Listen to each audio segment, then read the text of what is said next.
Halo semuanya, perkenalkan saya Indah Nurjana. Dan saya Hanida. Kami berdua dari kelas 12 IPS 2 dari Sekolah SMA Negeri 3 Cilegon. Dalam video ini kita akan mengenal lebih dekat bagaimana peran adanya pemberdayaan komunitas lokal di Kelurahan Ciudus, khususnya di lingkungan Pabuaran. Yuk kita simak inspiratif mereka dalam pemberdayaan demi masa depan yang lebih cerah.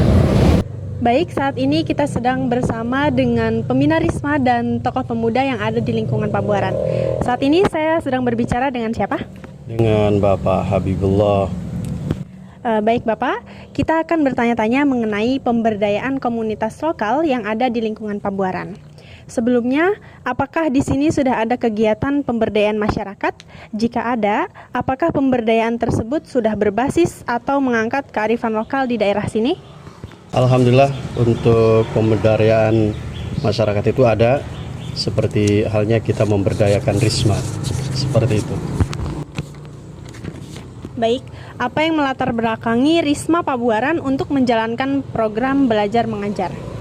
Yang melatar belakangi adanya program Risma itu kepedulian masyarakat, khususnya para senior pelajar terhadap para adik-adiknya pelajar setingkat SD dan SMP seterusnya. Baik, bagaimana langkah awal yang dilakukan sebelum program ini mulai dijalankan? Langkah awalnya kita lakukan koordinasi bermusyawarah baik dengan masyarakat juga dengan perangkat lingkungan baik RT, RW dan para tokoh masyarakat. Siapa saja yang terlibat dalam tahap persiapan sebelum program ini dimulai dan bagaimana peran mereka yang ada di dalamnya? Alhamdulillah dalam peran ini kita melibatkan seluruh masyarakat, Risma pada khususnya dan juga tokoh masyarakat karena dalam hal ini kami sangat butuh masukan dalam rangka pemberdayaan para pelajar. Begitu. Baik, bagaimana Risma Pabuaran mengidentifikasikan kebutuhan pendidikan di lingkungan Pabuaran? Risma Pabuaran atau Risma kita itu mengidentifikasi kebutuhan di lingkungan dari pergaulan, dari sikap para pelajar, khususnya setingkat SD itu perlu adanya pembinaan. Maka itu yang melatar belakangi. Apa saja kendala atau tantangan yang ditemukan saat menganalisis adanya kebutuhan dalam masyarakat?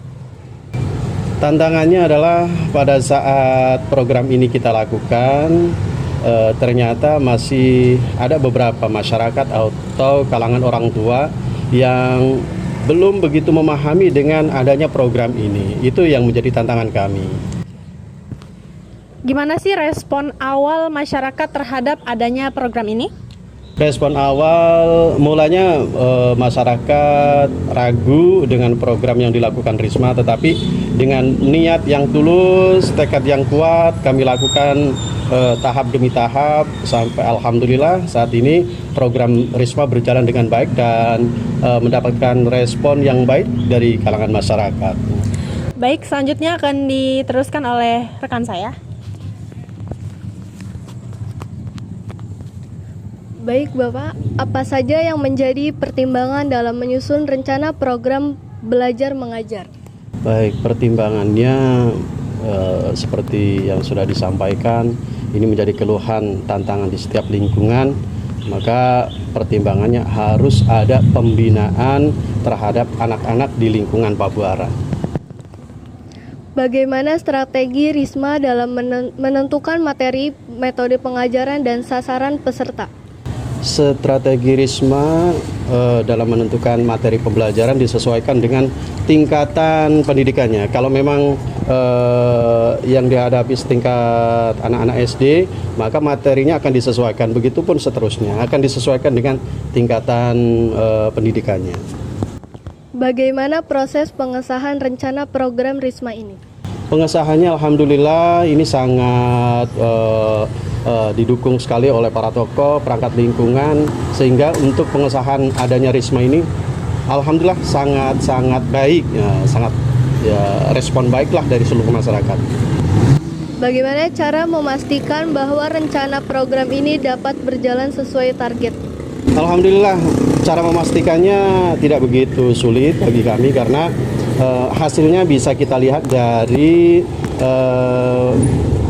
perilaku di lingkungan kita. Bisa dilihat dari perubahan sikap, perubahan ucapan, itu buah dari hasil didikan atau binaan teman-teman Risma Pabuaran.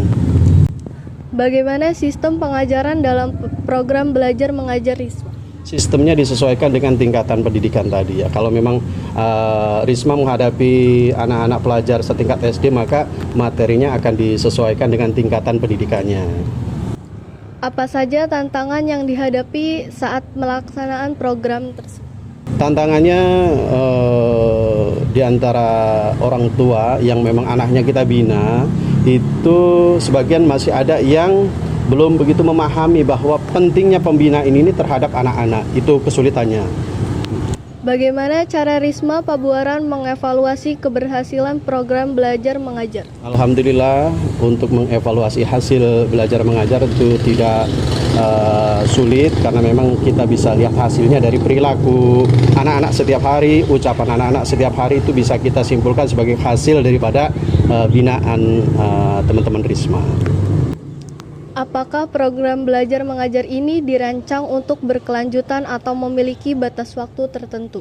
Alhamdulillah, kita punya tujuan dan harapan program ini akan berjalan panjang sesuai keberadaan masyarakat ya. Karena pembinaan ini harus kita lakukan terus-menerus sesuai perkembangan zaman yang ada. Mana dampak jangka panjang yang diharapkan dari program ini terhadap komunitas? Harapan dampak jangka panjang dari program ini dapat berkelanjutan seperti pembinaan yang dilakukan oleh teman-teman Risma, kegiatan di siang hari, kegiatan di malam hari, seperti yang kita lakukan di bulan Ramadan ini. Alhamdulillah, pembinaan dari teman-teman Risma kita bisa saksikan nanti di dalam ada pembinaan dari pendampingan teman-teman Risma. Alhamdulillah. Pembinaan yang dilakukan teman-teman Risma seperti ini. Mari kita saksikan seperti ini.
Sebagai penutup, pemberdayaan komunitas berbasis kearifan lokal adalah cara tepat membangun masyarakat yang mandiri tanpa meninggalkan nilai-nilai budaya.